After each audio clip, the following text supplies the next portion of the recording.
Welcome to the Slop Temple. We pray this video helps.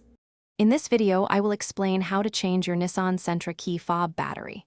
First, identify the correct battery type, which is usually a CR2032 coin cell. You will also need a small flathead screwdriver and, of course, a new battery. Make sure you have a clean, well-lit workspace to prevent losing any tiny components during the process. This simple task can save you time and a trip to the dealership.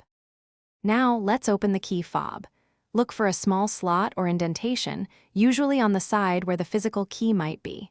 Gently insert your small flathead screwdriver into this slot. With a slight twist, you can carefully pry open the casing. Take your time and avoid using excessive force to prevent damaging the plastic. The two halves should separate with relative ease. With the key fob open, you will see the old battery. Before removing it, take a quick mental note or a picture of its orientation, specifically which side is facing up. Gently pry out the old battery.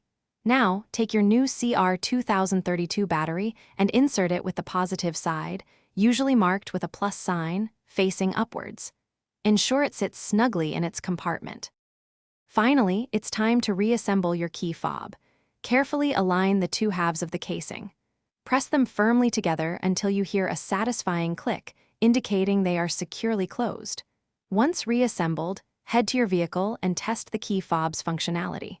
Try locking and unlocking the doors and ensure all buttons respond correctly.